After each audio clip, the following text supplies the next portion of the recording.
മങ്കടികളെ എല്ലാവർക്കും നമസ്കാരം കേട്ടോ. നല്ല ഹാപ്പിയിലാണ്. എന്താ കാരണം എന്ന് വെച്ചാൽ നല്ലൊരു കിടുക്കാച്ചി മൂവി കണ്ടിട്ടുണ്ട്. ഞാൻ അന്നേ പറഞ്ഞായിരുന്നു, ട്രെയിലർ കണ്ടപ്പോഴേ അതിൻ്റെ റിയാക്ഷൻ വീഡിയോ ചെയ്ത സമയത്ത് ഞാൻ പറഞ്ഞായിരുന്നു, ഞാൻ വെയിറ്റ് ചെയ്യുന്ന പടം എമ്പുരാനൊന്നല്ല, ഈ സാധനമാണെന്ന്. അന്ന് ഞാൻ 2-3 കാര്യങ്ങൾ പറഞ്ഞായിരുന്നു.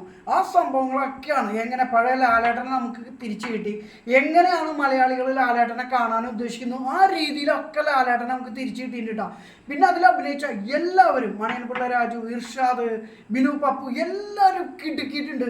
പിന്നെ ശോഭന ലാലേട്ടൻ്റെ മകളായിട്ട് അഭിനയിച്ച ആ കുട്ടി, എല്ലാവരും തകർത്ത് അഭിനയിച്ചിട്ടുണ്ട്. ഈ പറയാന്ന് വെച്ചാൽ ഈ പടത്തിൽ എല്ലാം ഉണ്ട്. പാട്ട് കിടുക്കാച്ചി പാട്ടുകളാണ്, ആക്ഷൻ ഉണ്ട്, കോമഡി ഉണ്ട്, എല്ലാ സാധനവും കൂടി നല്ലൊരു പക്ക ഒരു പാക്കേജാണ് നമുക്ക് ലാലേട്ടൻ തന്നിരിക്കുന്നത് കേട്ടോ. തരുൺ മൂർത്തി എടുത്ത് പറയണ്ട. പിന്നെ എൻ്റെ എഡിറ്റർ ഒരാൾ നിഷാദ് യൂസുഫ് ഇന്നില്ല, അദ്ദേഹം രണ്ടാളാണ് ഇതിൻ്റെ എഡിറ്റ് ചെയ്തേക്കുന്നത്.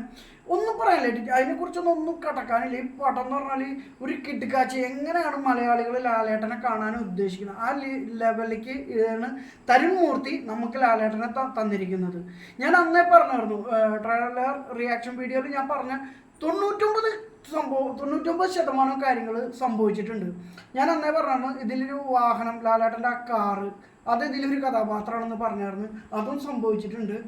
പിന്നെ എടുത്ത് പറയാൻ ഉള്ളൊരു കാര്യം എന്ന് വെച്ചാൽ, ലാലേട്ടൻ സിനിമകളിലൂടെ എന്നും ഇടയ്ക്കിടയ്ക്ക് ഓരോ വില്ലന്മാരുടെ പിറവി ഉണ്ടാവും. അതായത് കാർലോസ് ആണ് എന്നാണ് അറിയപ്പെട്ടിരുന്നത് രാജൻ പി ദേവിനെ ഇന്ദ്രജാലം എന്ന മൂവിയിലൂടെ. അതിനുശേഷം കിരീടത്തിലൂടെ കിരിക്കാടൻ ജോസ്, സ്ഫടികം ജോർജ്, ഓരോ പടത്തിൽ ഇപ്പോൾ പുതിയൊരു അവതാരം കൂടി വന്നിരിക്കുന്നു കേട്ടോ, പ്രകാശ് വർമ്മ. കിടുക്കാച്ച് കാര്യങ്ങളിട്ട് അദ്ദേഹം ചെയ്തു വെച്ചിരിക്കുന്നത്, ഒരു രക്ഷയില്ല. അപ്പം എനിക്ക് പറയാനുള്ളത്, മക്കളെ ധൈര്യമായിട്ട് പോയി ടിക്കറ്റ് എടുത്താട്ടാ.